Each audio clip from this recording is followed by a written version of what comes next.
Blood dripped from the sacred dagger as Thyra ran through the dark forest, her white cloak torn and stained red. Behind her, screams echoed from the burning temple. The priestess who once served the gods with devotion now fled like a criminal, betrayed by the one who had sworn to protect her. There was no choice. It was either run or die at the hands of the guardian she once trusted. Thank you for joining us on this journey into the shadows of Viking lore. This channel is just beginning, and every subscription means the world to us, helping keep this project alive as we strive to reach our first 1,000 subscribers. If you enjoy this story, please consider subscribing and sharing where you're watching from in the comments below. Your support truly shapes our path forward. The first light of dawn barely brushed the horizon when Thyra Gunnardóttir stirred from the restless sleep that had become all too familiar in recent months. The cold air of early autumn crept into her small chamber within the temple's wooden walls, whispering against her skin like the faint breath of the gods themselves. Her breaths came steady, calm, but beneath that steady exterior, her heart beat with a quiet tension, an unease she could not yet name. At 25 winters, Thyra was no stranger to hardship. Years of serving as the vulva of the Temple of Freya had shaped her body and spirit alike. Her pale skin, marked by delicate runic tattoos on her wrists, seemed almost luminous against the dim light of the room. The scar that ran thin and precise along her right temple, carved in the shape of an ancient rune during her initiation, was a permanent reminder of the solemn oath she had taken, a vow to serve the goddess with unwavering faith. She rose silently from her straw-stuffed mattress, careful not to disturb the flickering oil lamp that cast dancing shadows on the rough wooden walls. Her long golden hair, usually braided with ribbons of deep red, the sacred color of her station, had loosened during the night, some strands clinging damply to the nape of her neck. Thyra's fingers moved deftly, gathering the loose locks to braid them anew, the familiar ritual grounding her as the chill of the temple seeped deeper into her bones. Outside, the early morning was quiet, the village of Kattegat still wrapped in the fog that clung to the lowlands like a shroud. The temple sat perched alone atop a hill, its wooden beams weathered by countless winters, but still standing proud.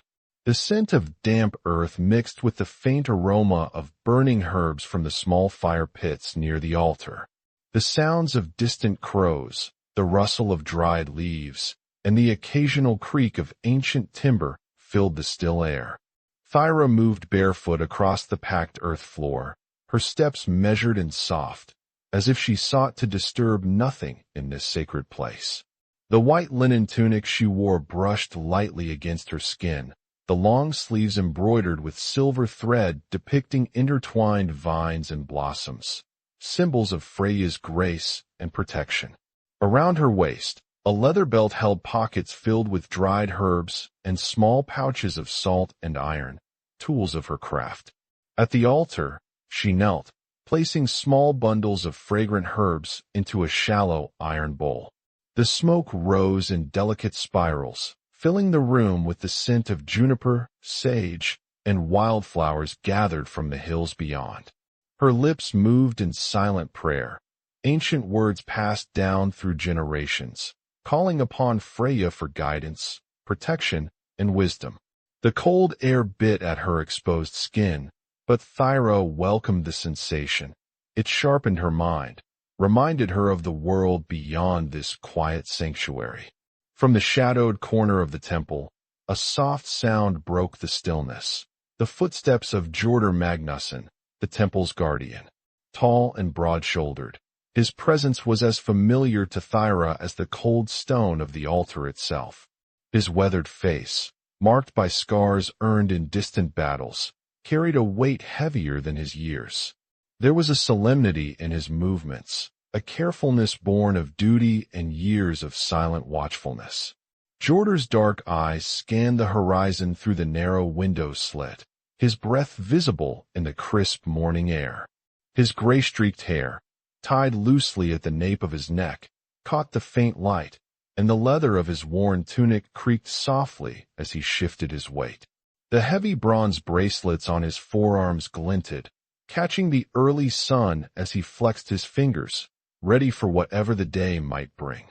"The clouds gather low," he said quietly when he turned to face Thyra. His voice was rough but steady, carrying the weight of someone accustomed to listening to the land and the omens it bore. "The gods are restless." Thyra met his gaze, sensing a flicker of something unfamiliar beneath the surface, an unease, perhaps, or a shadow yet unspoken. She nodded slowly, her own intuition whispering warnings she dared not voice aloud. Outside, the wind stirred the tall grass around the temple, bending it in slow waves. The sky was a dull gray, heavy with the promise of rain, and the smell of wet stone mingled with the faint musk of wood smoke. The thick forest encircling the hill loomed dark and silent, a barrier between the temple and the world below. It was a place both sacred and isolating, a refuge for those who sought the gods, but also a prison for those bound by their sacred duties. Thyra's daily routine was one of ritual and quiet vigilance. She moved with purpose, tending to the small garden of medicinal plants behind the temple, their leaves still wet with morning dew. The touch of earth beneath her fingers was grounding, a reminder of the natural cycles that governed all life. She crushed dried leaves with a small stone mortar, preparing poultices and tinctures to heal wounds both physical and spiritual. When the village below finally stirred to life, the distant sounds of hammers on wood and the low murmur of voices reached her ears. Life in Kattegat was harsh and unforgiving, shaped by the unforgiving climate and the ever-present threat of raids. Traders and farmers, warriors and women, all spinning the fragile web of existence in this remote corner of the north. Despite the relative peace of the morning, Thyra's heart remained restless. The weight of her role as Volva pressed upon her, a responsibility not just to the gods, but to the people who looked to her for counsel, for blessings, for hope. She carried their burdens silently, weaving her own fears and doubts into the prayers she offered. Later that morning, as Thyra prepared the sacred altar for the day's rites, she noticed the first signs of disturbance. The usual tranquility was broken by the approach of footsteps, hesitant, uncertain. At the temple's threshold stood a young woman, her figure slight and trembling. Kára Thorwald's daughter, barely 18, with hair the color of fire and eyes clouded by fear. Her clothes were worn and torn, the simple woolen dress stained with dirt and bruises. A ragged shawl hung loosely around her shoulders, offering little protection against the chill air. Her face bore marks of recent violence. Dark bruises faded to purples and blues. Fresh tears streaked down pale cheeks. The small crescent-shaped birthmark near her right eye was the only hint of the girl she once was, before the shadows crept into her life. Thyra's heart clenched at the sight. Without hesitation, she reached out, beckoning the frightened girl inside. Kára's voice was barely a whisper as she spoke of escape, from a husband who had turned his love to violence, from a home that had become a cage of fear. Inside the temple, the warmth of the fire pit did little to thaw the chill that settled in Thyra's bones. She wrapped Kára in a thick woolen blanket, offering bread and cheese in quiet gestures of comfort. The priestess's hands moved with practiced tenderness, tending to bruises and tears, while her mind raced, knowing the danger that lingered like a shadow outside these sacred walls. Hjörtur's return was abrupt. His eyes, sharp and unreadable, landed on the two women with a flicker of something dark, disapproval, perhaps, or calculation. When he spoke of Ivar Håkansson, the man Kára fled, his tone was cold and unyielding. "He is kin to the Jarl," Hjörtur said, his voice like gravel. "To harbor his wife here invites wrath." Thyra felt a surge of defiance rise within her, a reminder of the laws of Freya, where sanctuary was sacred and no plea for protection could be denied. She stood firm, her voice steady despite. The temple stood silent under the heavy sky, its wooden beams groaning softly as the wind twisted through the surrounding trees. Inside, the flickering light from the hearth barely touched the corners of the room, casting long shadows that tangled like restless spirits among the aged planks. Thyra sat cross-legged near the altar, her fingers tracing the worn runes etched into a smooth stone, seeking solace in their ancient meanings. Yet her mind was far from peace. Her thoughts were drawn back to the day's earlier events, the arrival of the trembling girl at her doorstep. Kára, Thorwald's daughter, so young, so raw in her fear and pain, had appeared like a specter from the darkest corners of a nightmare Thyra had hoped never to face. The image remained vivid. Kára's haunted eyes, wide with desperation, the bruises delicate as fresh shadows across her pale skin, and the ragged shawl that clung to her slender frame like a desperate plea for warmth and safety. Thyra's heart had clenched then, caught entirely off guard by the sudden intrusion of such suffering into her carefully ordered sanctuary. For years, she had been the temple's steadfast servant, a bridge between the mortal world and the divine. She had gazed into the threads of fate, interpreting the signs whispered by the gods. But never had her visions prepared her for this. The air inside the temple was thick with the scent of burning sage and juniper, mingled with the faint trace of blood from the herbs she had prepared earlier to soothe Kára's wounds. Thyra glanced at the small figure curled beside the fire pit, knees drawn close to the chest, eyes fixed on the dancing flames as if searching for a refuge there. The girl's breath came uneven, shallow and quick, betraying the terror still wrapped tightly around her. Thyra closed her own eyes briefly, inhaling deeply to steady the tremor in her hands. The choice she faced was weighty, one that would ripple through the fragile peace she had maintained for so long. Harboring Kára meant defying the will of powerful men in the village below, risking the wrath of the Jarl's kin and the fragile alliances that held the community together. It meant challenging Hjörtur, the guardian she had once trusted, whose very presence now bore the shadow of betrayal. But to turn Kára away, to send her back into the merciless hands of her abuser, was unthinkable. The laws of Freya's temple were clear. Sanctuary was sacred. No plea for protection could be denied within these walls.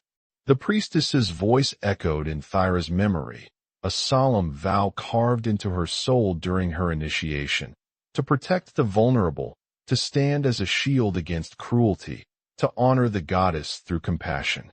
Yet, beneath her conviction, a spark of fear flickered. The world outside was growing darker, the boundaries between safety and danger blurring with every passing moment.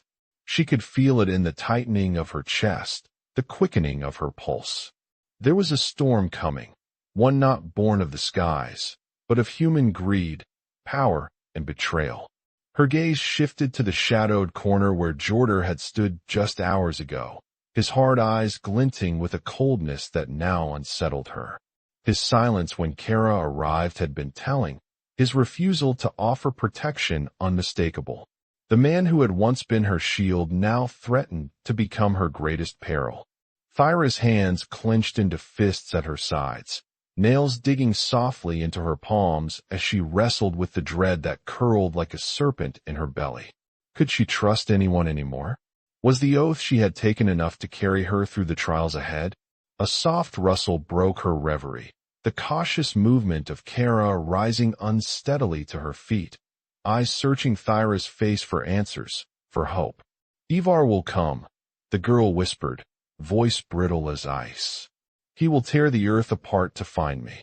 If he does, there is no mercy. Thyra stepped closer, placing a gentle hand on Kára's trembling shoulder. The girl flinched but did not pull away. In that moment, the weight of responsibility settled fully upon Thyra's shoulders. She was no longer just a priestess performing sacred rites. She was a protector, a guardian of a life fragile and precious. "We will keep you safe," Thyra said, voice steady though her heart hammered with the uncertainty of the path ahead. Within these walls, you are under Freya's protection. But even as she spoke, Thyra knew this sanctuary was fragile, a fragile flame flickering against the gathering night. She had to prepare, to act swiftly, to navigate the dangerous currents swirling beyond the temple's threshold. Later, as the sun dipped low, casting long shadows across the hill, Thyra found herself standing once more at the temple's entrance. The wind had risen, carrying with it the bitter scent of smoke and the distant murmur of voices that did not belong to those who respected the sacred. Her eyes scanned the horizon, searching for any sign of approaching threat. Beside her, Kára clutched the worn shawl tightly, her gaze fixed on the distant village where her past still haunted her. The girl's lips trembled as she spoke, voice barely audible. "Ivor's men will come. They will not stop until they have dragged me back." Thyra nodded solemnly. The risks were greater than ever. To protect Kára was to invite danger into the heart of the temple. Yet to abandon her was a sin against everything the goddess represented. Inside, Hjörtur's absence was an ominous silence. The guardian who had once patrolled these halls with unwavering loyalty was nowhere to be seen. Thyra's unease grew with each passing moment, a cold knot tightening in her chest. As darkness gathered, Thyra moved to prepare the sacred space. Her hands worked with deliberate care, arranging herbs and lighting incense, the fragrant smoke curling upward like a whispered prayer. Each ritual carried weight, each motion a plea for strength and guidance. But beneath the surface, tension coiled like a hidden blade. The quiet sanctuary was a fragile illusion, soon to be shattered. That night, as the temple's wooden walls creaked under the breath of the wind, Thyra sat beside Kára, her mind racing with plans and fears. The flickering firelight danced across their faces, illuminating the scars both visible and unseen.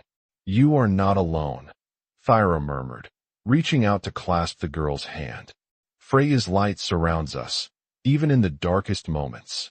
Kára's eyes glistened with unshed tears, her voice trembling. "Will Hjörtur protect us? Or will he be the one to hand me over?"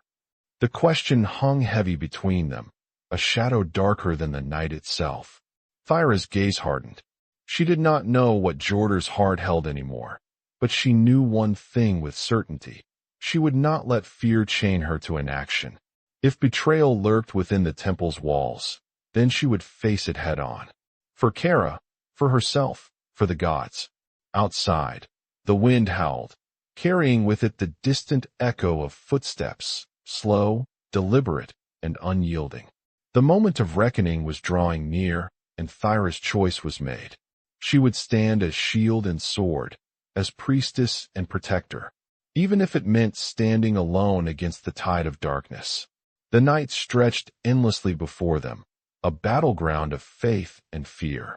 And within its depths, Thyra found a flicker of something fierce and unbreakable, the first ember of defiance that would blaze through the coming storm. The air inside the small, dimly lit shelter was heavy with the scent of damp wood and lingering smoke. Thyra had led Kára through the dense forest, moving with cautious steps under the shroud of darkness. The trees loomed like silent sentinels, their bare branches clawing at the night sky. The moon hung low, its pale light filtering through the thick canopy, casting trembling shadows that wavered and danced as the women passed. Kára's breath came in shallow gasps, the cold seeping deep into her bones despite the thin woolen shawl Thyra had wrapped around her shoulders.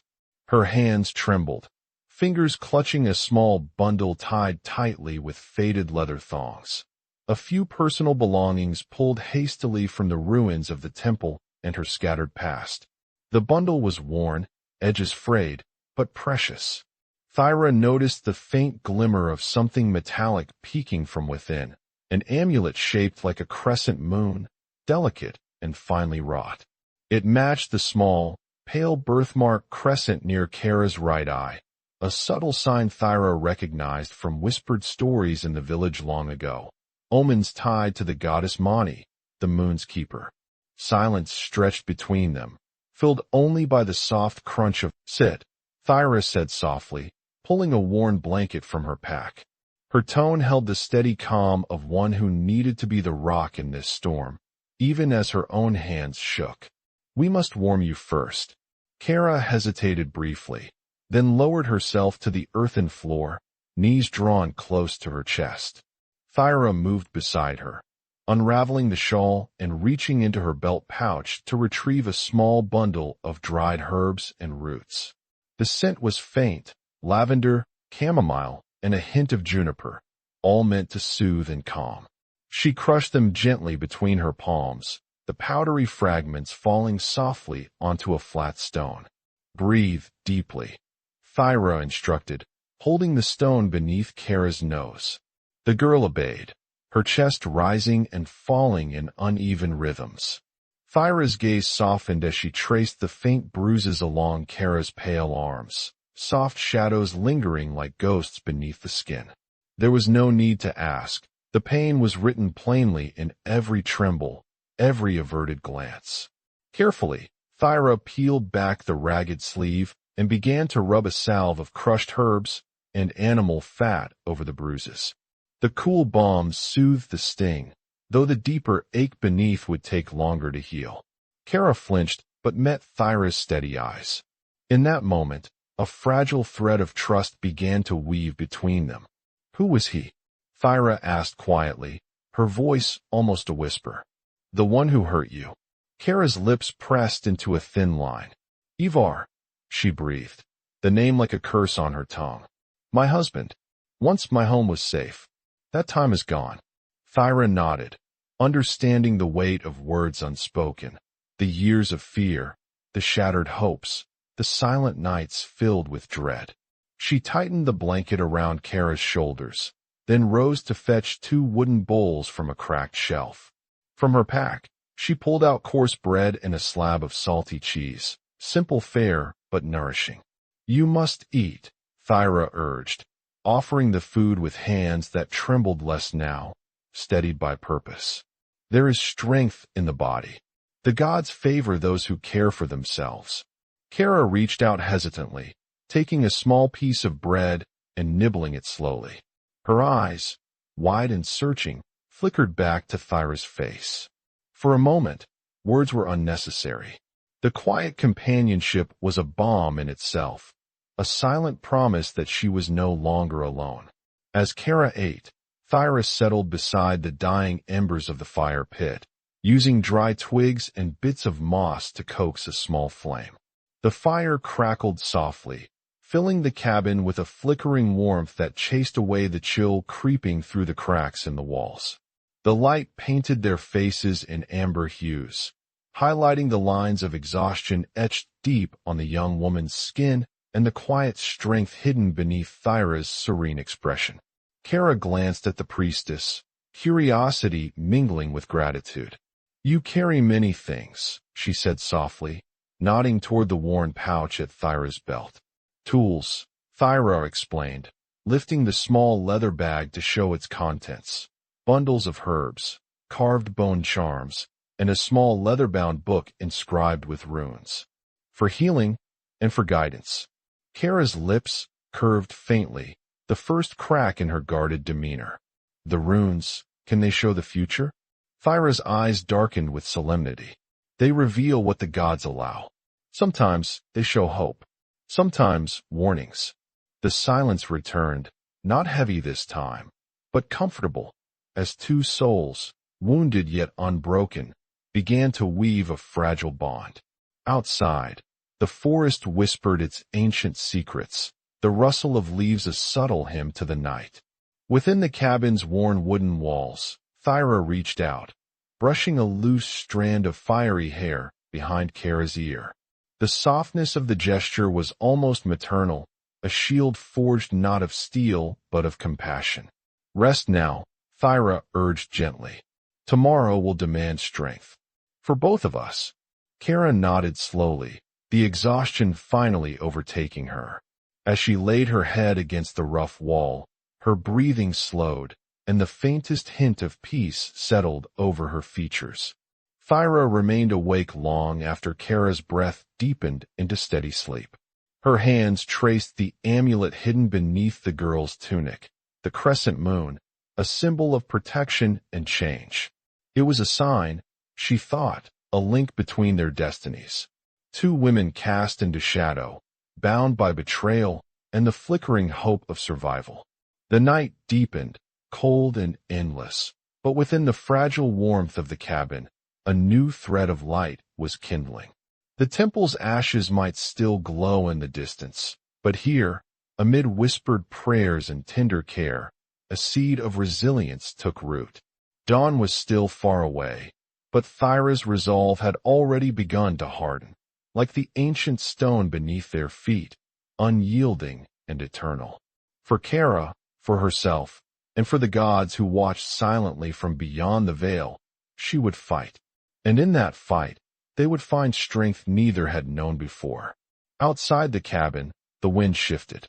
Somewhere deep in the forest, a lone wolf howled, a mournful cry that echoed through the night, a reminder that even in the darkest wilderness, life persisted, fierce and unrelenting.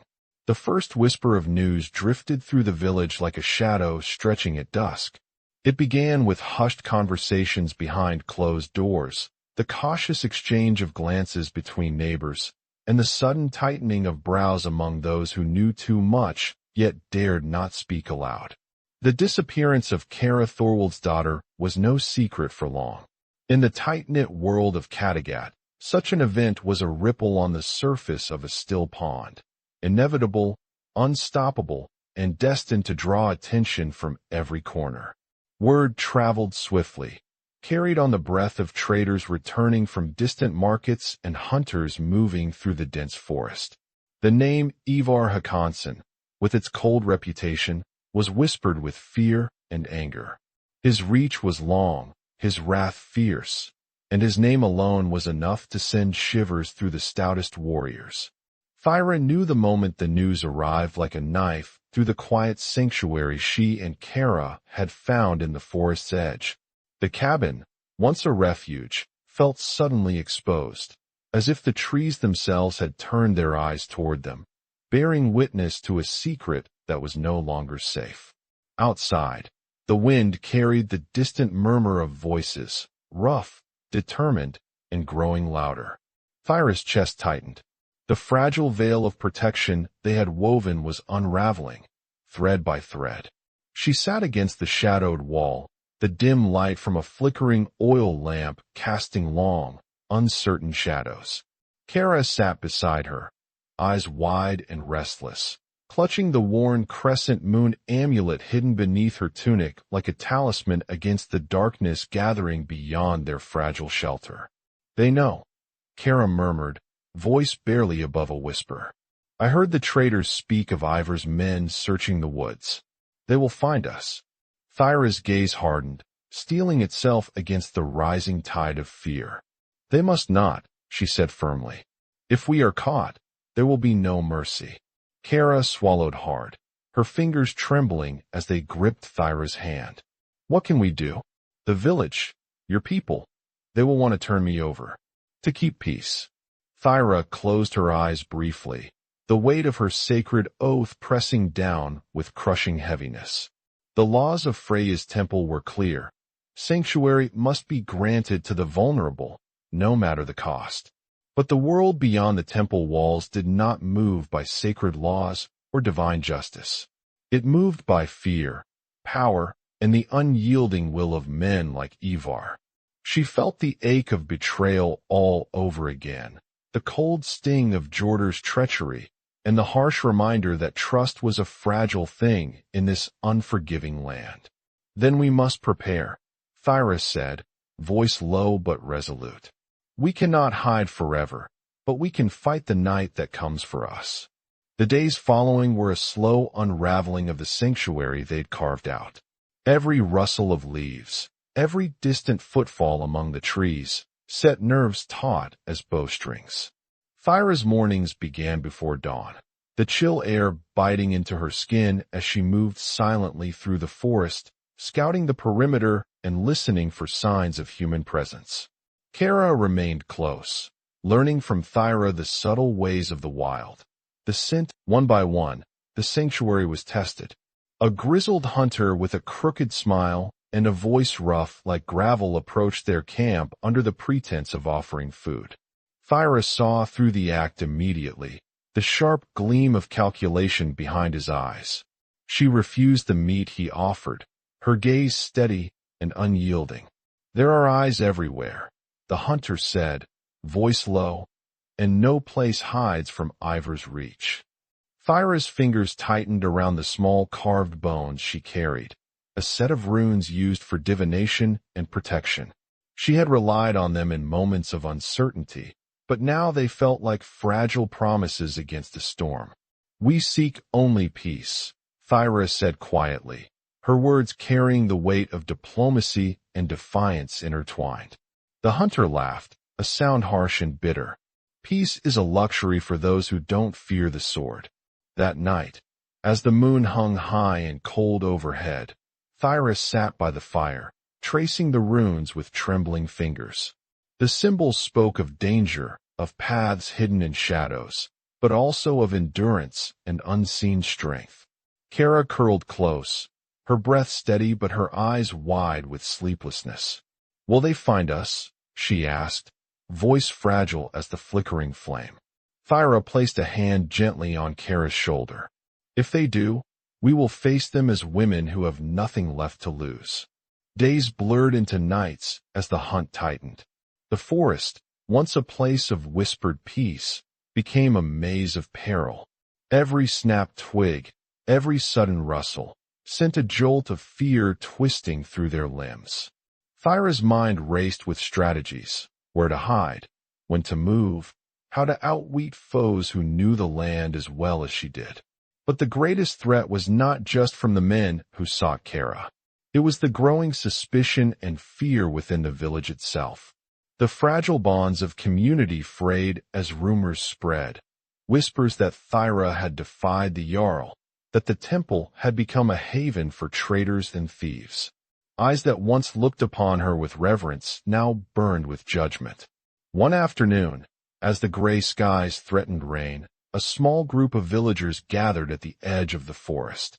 They carried weapons, spears, axes, and bows, not with the honor of warriors, but with the cold intent of hunters. Their leader, a burly man named Rolf, stepped forward, his jaw set hard. "Thyra, Gunnar daughter," he called, voice loud enough to echo through the trees. "You harbor a woman who runs from justice. The Jarl demands her return. Surrender her, and no blood needs to be spilled." Thyra stepped into the clearing, her figure calm but resolute. The cold wind tugged at her cloak, and the scars on her wrists felt like fire beneath the worn linen. "Justice," she replied steadily, "is not what you serve. Freya's law protects those who seek sanctuary. I will not betray that sacred trust." Murmurs rippled through the crowd. Some faces showed doubt, others anger. Rolf's eyes narrowed. "Then you stand against the people of Kattegat," he said. "We will take what the Jarl commands." Thyra's heart clenched. The choice was brutal: yield and betray Kára, or stand and face the wrath of a divided community. She glanced back toward the hidden path where Kára crouched, listening with wide eyes. The young woman's face was pale but determined. "We do not seek war," Thyra said, voice rising with a fierce clarity. "But we will defend what is sacred." The standoff stretched long into the evening, the forest holding its breath beneath the heavy sky. Neither side moved, caught in the tension between loyalty and fear. As darkness fell, the villagers retreated, but their warning lingered like a blade poised above the fragile peace. That night, under the cloak of stars, Thyra and Kára made a silent pact. Their survival depended not only on evading those who hunted them, but on withstanding the judgment of a world that had turned its back. Thyra's prayers to Freya grew more urgent, her rituals deeper and more desperate. She sought guidance in the crackling fire, in the shifting runes, and in the quiet whispers of the wind through the trees. The god's silence was a heavy shroud, but Thyra clung to the belief that even in betrayal and exile, there was a path forward. In the depths of the night, when the forest was still and the chill seeped into their bones, Kára's small voice broke the silence. "Do you think we will ever return? To the temple, to Kattegat?" Thyra's eyes fixed on the far horizon where the faintest hint of dawn began to kindle the sky. "One day," she vowed, "not as fugitives, but as those who carry the fire of justice and the strength of the gods within us." The world beyond the forest was closing in, a web of suspicion and threat tightening its grip. But within that darkness, two women forged a bond unbreakable, a shield against the coming storm and a beacon for the uncertain road ahead. The hunt was far from over.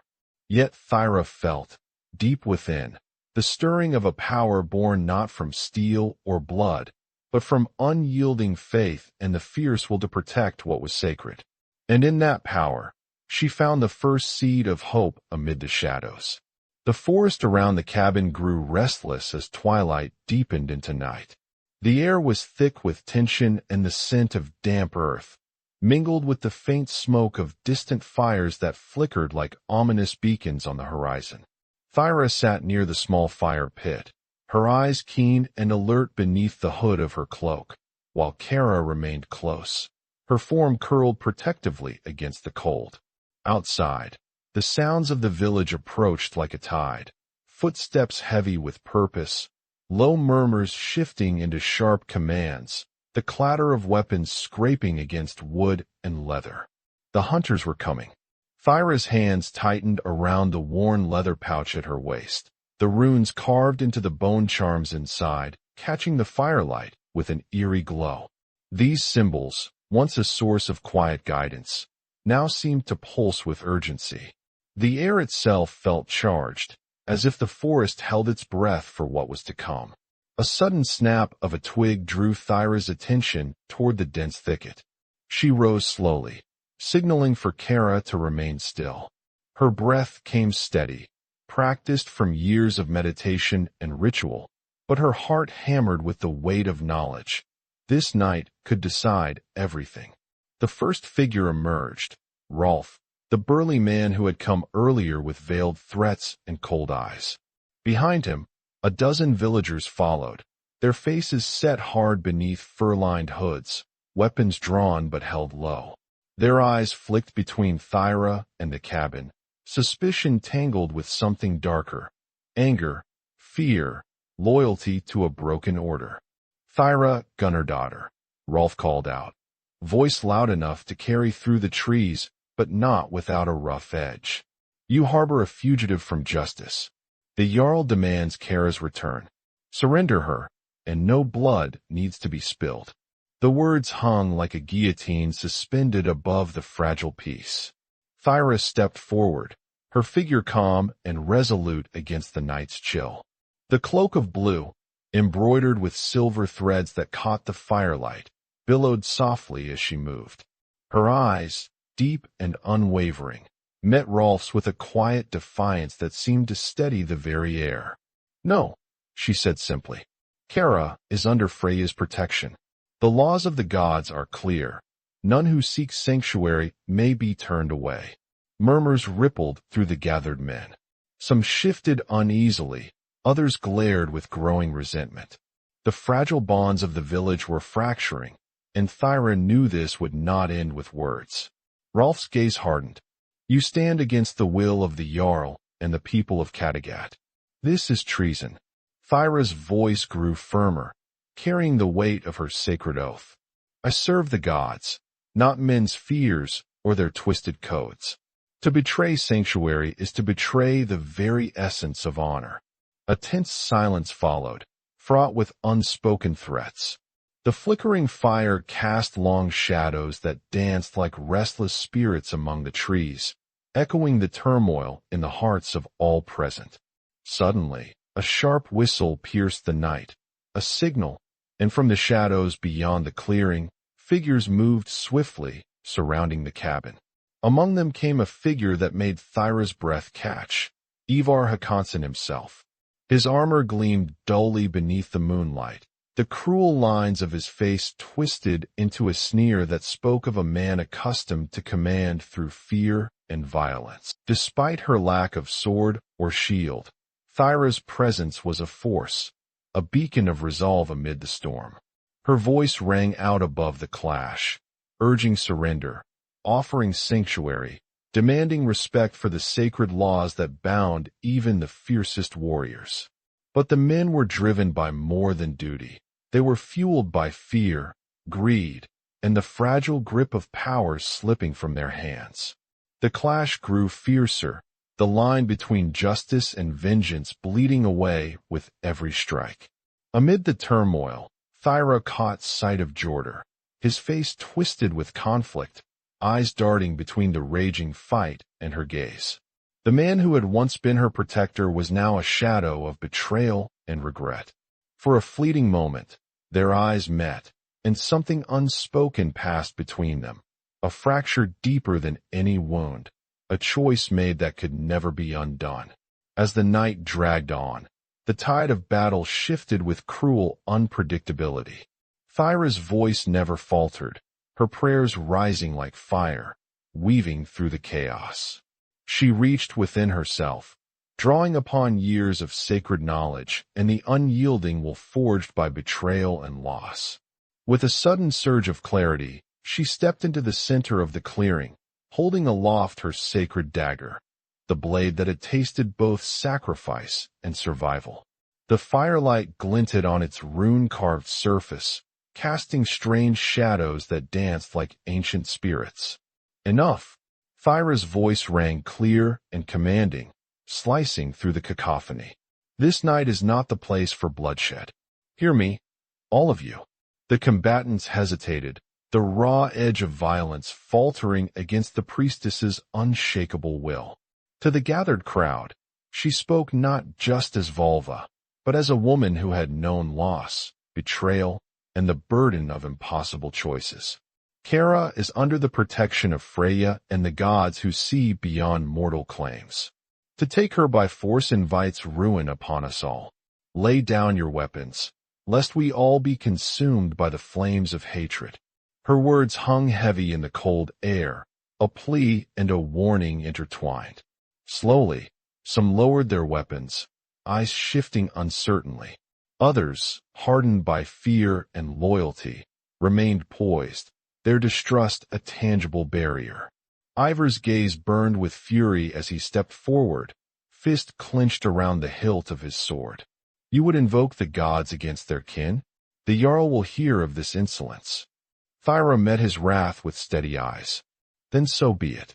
I will stand for what is right, even if it means standing alone before kings and clans. The moment stretched, fragile and electric, until a rumble echoed through the trees, the distant howl of wolves answering the call of the wild night. It was a reminder that nature watched, indifferent and eternal, to the petty struggles of men. Then Hjörtur stepped beside Thyra, his voice rough but firm. She speaks truth. This path of violence will only bring ruin. If honor remains in this place, it lies in mercy, not blood. A murmur rippled through the crowd, the power of his words softening hardened hearts. The tension eased, the gathered men shifting uncertainly as the promise of violence gave way to an uneasy truce. Reluctantly, Ivar signaled his men to lower their weapons, his eyes never leaving Thyra's. This is not over, he said coldly. But tonight, your defiance is noted. Thyra felt the weight of the moment settle like a stone in her chest. The battle had been averted, but the war, for justice, for sanctuary, for survival, was far from won. As the villagers retreated into the shadows, the cabin stood silent once more, bearing the scars of a night when faith clashed with power under a bloodied sky. Thyra turned to Kára, whose wide eyes shimmered with a mixture of relief and lingering fear. The fragile light of dawn was still hours away, but within the darkness, a seed of hope had been planted, nurtured by courage, bound by sacred vows, and tempered by the fires of betrayal. Together, they would face the uncertain road ahead. Two women cast from the sanctuary of a fallen temple, now guardians of a flickering flame that neither death nor treachery could extinguish. The forest breathed softly around the small clearing where Thyra and Kára had made a fragile camp. The first light of dawn filtered through the tall pines, casting long, pale fingers of sunlight over the moss-covered ground. The night's tension lingered like a shadow, but in that stillness, a subtle shift had begun, a thread of hope weaving quietly through the weariness that clung to both women. Thyra sat beside the dying embers of their fire, her hands folded in her lap, eyes tracing the delicate patterns etched into the wooden amulet around her neck. The weight of recent events pressed heavy upon her. Betrayal, flight, the suffocating knowledge that even those sworn to protect could turn into the greatest threats. Yet beneath the surface of pain, a small ember of something else kindled, a fragile light of redemption and the possibility of healing. Kára stirred beside her, the rough blanket wrapped tightly around her thin frame. Her face, pale and marked by bruises that time had yet to fade, held a newfound resolve, an unspoken strength born of survival and the protective bond that had grown between them. She reached out hesitantly, fingers brushing against Thyra's hand, seeking not only warmth but the quiet assurance that she was no longer alone in this harsh world. "You saved me," Kára whispered, voice trembling with the weight of truth. "When no one else would, you did." Thyra's gaze met hers, the blue depths reflecting the raw vulnerability and burgeoning courage of the young woman she had taken under her wing. The words hung between them, fragile but powerful, a testament to the quiet victories found not in battle, but in compassion and trust. "I did what Freya's law demands," Thyra replied softly, voice steady but laced with emotion. "No one should suffer in silence. No one should be left to face darkness alone." For a long moment, neither spoke. The forest around them seemed to lean in, listening to the unspoken promises forged in the quiet dawn. The air was cool, filled with the scent of pine needles and damp earth, a reminder that even in the wake of destruction, life persisted, stubborn and unyielding.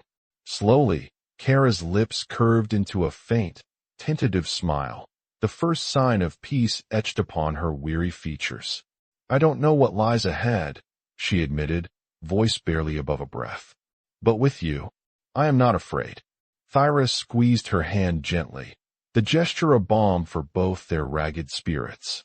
"We will face what comes together," she vowed. "The gods watch over those who stand with courage, even when the path is shadowed." Their bond, once forged in desperation and fear, now stood as a quiet defiance against the darkness that sought to claim them. In that moment, the harsh lines of their past pain softened, replaced by the fragile light of hope. As the sun climbed higher, the distant sounds of the village began to stir, the clatter of early morning life reaching even the remote edges of the forest. Thyra rose, stretching limbs stiff from restless sleep and the constant vigilance the past days had demanded. Her gaze drifted toward the horizon, where the faint smoke from the burning temple still curled like a silent wound against the sky. A pang of sorrow tightened her chest, but she pushed it down, focusing instead on the present, on the fragile sanctuary they had found, and the unspoken promise that someday, the past could be faced anew. Kára moved beside her, the heaviness in her eyes replaced by a quiet determination. "We must find others," she said, voice firmer now. "Others who will understand. Others who can help." Thyra nodded, her mind already weaving plans beneath the weight of uncertainty. "There are still sacred places beyond this forest," she answered. "Temples where the old ways live on. We will seek them out. We will find allies." Their conversation was interrupted by the faint crunch of footsteps approaching through the underbrush. Both women tensed, hands instinctively moving toward the small weapons they carried. But as the figure emerged into the clearing, relief washed over them. It was Einar, a scout from the neighboring clan, known for his quiet loyalty and skill in navigating the wilds. His weathered face broke into a cautious smile as he saw them, the weight of recent hardships evident in his eyes. The group, small but resolute, gathered beneath the ancient oaks, their voices rising in unison, a chorus of hope and determination. Thyra stood among them, no longer alone, her role as priestess transformed by the trials she had endured. Her faith, once a quiet flame, now burned fiercely, illuminating a path through the darkness. One evening, as the sun dipped low behind the hills, Thyra and Kára sat together near a crackling fire. The air was thick with the scent of pine and the soft murmur of voices from the nearby camp. The women shared stories, not only of pain and loss but of dreams and the promise of a future reclaimed. Kára looked at Thyra, eyes shining with gratitude and strength. "You saved me when I was lost," she said. "Now, I want to fight for you. For us. For everyone who has no voice." Thyra smiled, a slow and genuine expression that crinkled the corners of her eyes. "You have already become my shield," she replied. "Together, we will be the storm that heals this broken land." In the quiet moments that followed, under a sky awash with stars, Thyra felt a deep sense of peace settle within her. The road ahead was uncertain and fraught with danger, but for the first time since the temple's fall, she believed in the possibility of redemption, not just for herself, but for the world they sought to protect. The bond between priestess and survivor had become a beacon, one that would guide them through the trials yet to come. And when the time was right, Thyra vowed silently they would return, not as fugitives, but as heralds of justice and renewal. The fire that sought to consume them had instead forged a new strength, unbreakable and enduring. As the night deepened, the soft glow of the fire cast flickering shadows over their faces, illuminating two figures poised between past and future, two women bound by fate, faith, and the fierce will to rise. The gods watched from their distant realms, their silence no longer cold but filled with quiet blessing. For even in betrayal, in flight, and in the darkest nights, the flame of hope could never be extinguished.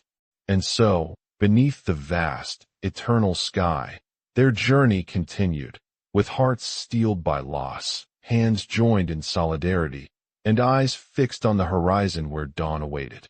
A new chapter was beginning. The seasons had turned once more, the relentless march of time weaving its quiet tapestry over the land scarred by fire and betrayal. The cold grip of winter had loosened its hold, and in its place, the soft breath of spring stirred the earth awake. The village of Kattegat, once fractured by fear and suspicion, now pulsed with a cautious hope, a fragile, burgeoning unity born of hardship and defiance. Thyra stood at the edge of the village, where the muddy fields met the dense forest, feeling the cool wind tug at the edges of her worn cloak. The scent of fresh pine mingled with the earthy aroma of damp soil, and somewhere distant, a brook babbled its steady song. The sky above was a pale blue canvas, streaked with the first wisps of high clouds that promised fair weather. Here, at this threshold between wild and settled, the story of their survival had taken root. Her gaze swept over the small cluster of wooden homes that had been rebuilt, their smoke curling upward like fingers of resilience reaching for the gods. The temple, once the heart of the hilltop, was no more, reduced to smoldering ashes that had long since turned to soft earth. Yet the spirit that once animated that sacred space had not died. It lived on, breathed anew, in the hearts of those who had witnessed its fall and chosen to rise. Kára moved beside Thyra, her steps lighter now, the shadow that had clung to her face slowly lifting. Her hair, once tangled and dull, caught the sunlight in fiery waves, and her eyes shone with a quiet steadiness that belied the turmoil she had endured.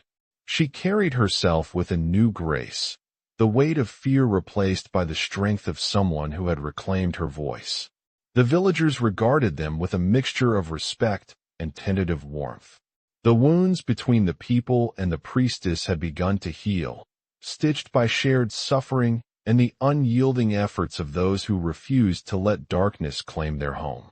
The whispers of betrayal that had once poisoned the air had given way to stories of courage, tales of a priestess who defied the powerful, of a young woman who fled violence and found sanctuary, and of a few brave souls who dared to stand against the tide. Among the new faces was Einar, the scout from the forest, whose presence had become a steady pillar in the village's fragile peace.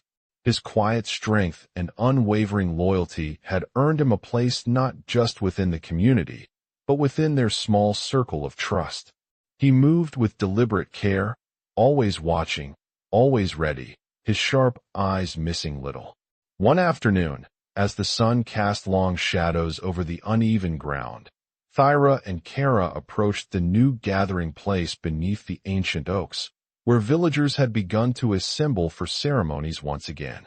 The old rites had been altered, adapted to the new reality, but their essence remained unbroken.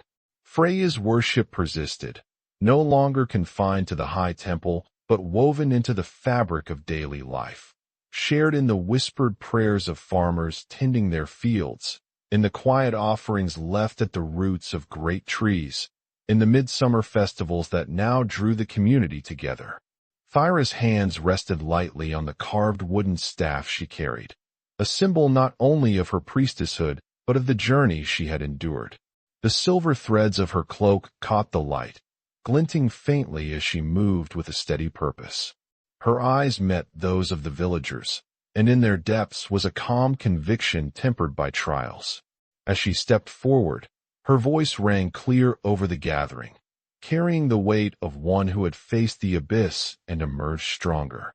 "We stand not as we once were," she declared, "but as those who have been tested by fire and betrayal.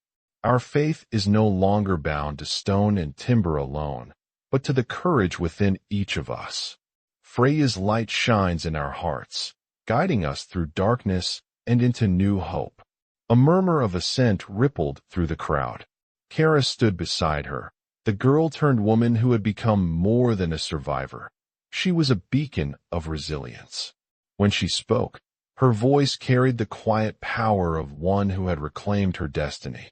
"We carry these wounds not as chains, but as marks of survival. We are stronger because we chose to protect what is just, even when the cost was great. Let this be our legacy, a village united by honor, compassion, and the unbroken will to live."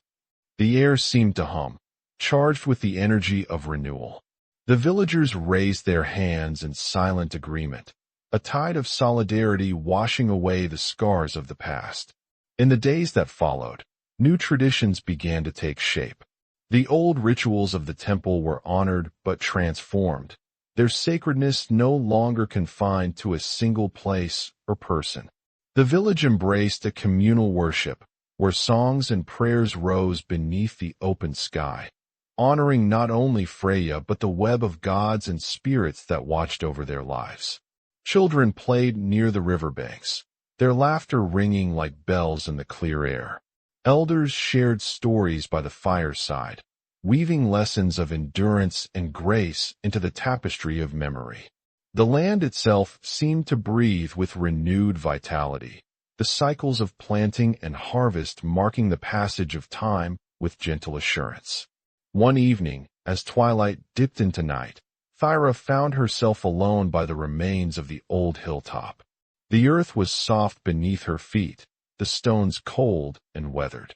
She knelt, placing a small offering of wildflowers and woven grasses, a gesture of reverence and remembrance. The wind stirred softly, carrying the faint scent of juniper and sage, whispering through the grass like a secret prayer. Her fingers traced the amulet of Freya that hung at her neck, its weight a familiar comfort. In the stillness, she felt the quiet presence of the goddess, the warmth of a flame flickering in the darkness, a steady light that would never be extinguished. A soft rustle behind her drew her attention. Kára stepped forward, her eyes reflecting the last glimmers of daylight. "I will go," she said simply. "There are others like us, others who need sanctuary, who need hope." Thyra looked up, a mixture of pride and sadness swelling within her. The young woman, and somewhere deep within, the fire of Freya blazed, an eternal flame carried not by stone or wood, but by hearts unyielding and spirits unbound. The night sky unfolded above, a vast sea of stars watching silently as the dawn whispered of new beginnings. The night stretched endlessly, a canvas of quiet stars scattered across the vast northern sky. Thyra stood alone upon the gentle slope where the temple had once risen, the earth beneath her feet soft and yielding, warmed by the slow touch of spring's first breath. The air was still, save for the faint rustle of leaves stirred by a whispering breeze, carrying with it the lingering scent of burnt wood and wildflowers. She closed her eyes, letting the memories wash over her like a cold tide, the fire that had consumed her home, the betrayal that had shattered her trust, the desperate flight beneath a moonless sky. In the depths of that silence, she felt the pulse of something enduring beneath the sorrow, an unyielding ember that refused to be snuffed out. The goddess Freya, whose grace had once blessed this ground, still lingered in the scent of juniper and the softness of the moss beneath her knees. Thyra's fingers brushed the amulet at her throat, its smooth surface worn by years of faith and struggle. It was not merely a symbol but a promise, of protection, of hope, of renewal. Her thoughts turned to Kára, who had walked with her through shadows and fear, who had found within herself a courage she had never known. The young woman's journey was far from over, but in her eyes burned a fire that mirrored Thyra's own, a fierce, quiet strength born from pain and the will to survive. They had been cast from sanctuary, hunted by those who wielded power with cruelty and greed, yet they had not broken.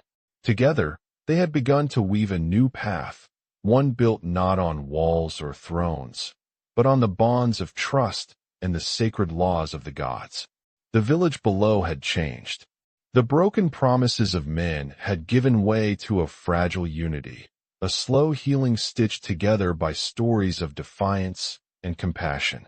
Thyra had seen the seeds of renewal, faces once hardened by suspicion, now softened by shared grief and a tentative hope. The old temple was gone, but its spirit lived on, carried by the people who refused to let darkness claim their souls. A soft breeze lifted strands of Thyra's golden hair, and she opened her eyes to the rising sun, its pale light spilling over the horizon like a benediction. The day was new, and with it came the unspoken truth that every ending bore within it the seed of beginning. She breathed deeply, the chill of dawn filling her lungs and steadying her heart. In the quiet space between night and day, Thyra found clarity. The gods did not grant victory without trial. They did not weave fate without hardship. But they also whispered to those who would listen, offering strength when all seemed lost, resilience when the world threatened to crumble. Her voice broke the stillness, a soft murmur carried by the wind. "We are never truly broken," she said, "only reforged by fire and shadow." The words were an oath, a balm, a call to arms for the soul. There would be more battles ahead, against men's cruelty, against betrayal, against the darkness that lurked in the hearts of those who feared change. But Thyra knew now that her true strength was not in the sanctuary she had lost, nor in the dagger she carried, but in the unshakable will to protect and to rise again. As she turned away from the hollow where the temple had fallen, Thyra's steps were sure, her spirit unbowed. The road ahead was uncertain, winding through forests thick and wild, across rivers swift and cold, into lands both familiar and strange. But she would walk it with the goddess's light to guide her and the bond forged with Kára, her shield, her sister, her hope. Before she disappeared into the embrace of the woods, Thyra cast one last glance back toward the village, a place scarred but alive, where the old gods were whispered of once more, and where the future was being written in the hearts of those who dared to believe. The fire that had sought to consume them had instead forged a new strength, quiet, enduring, and fiercely alive. And in the silence that followed, beneath a sky vast and ancient, the world seemed to hold its breath, waiting for the next chapter to unfold. If you have journeyed with Thyra and Kára through this tale of faith, betrayal, and resilience, your presence honors them as much as the gods. Join us as we continue to explore the shadows where history and human spirit collide. Subscribe, share your thoughts, and stand with us in this unfolding saga, because every story told is a flame rekindled. For in the depths of night and the edges of dawn, it becomes clear that sometimes the greatest strength lies not in the sword or the shield, but in the unbreakable bond of compassion and the courage to rise from the ashes anew. If you enjoyed this video, don't forget to subscribe. We're just getting started and we really need your support. And may the gods grant you a legendary life.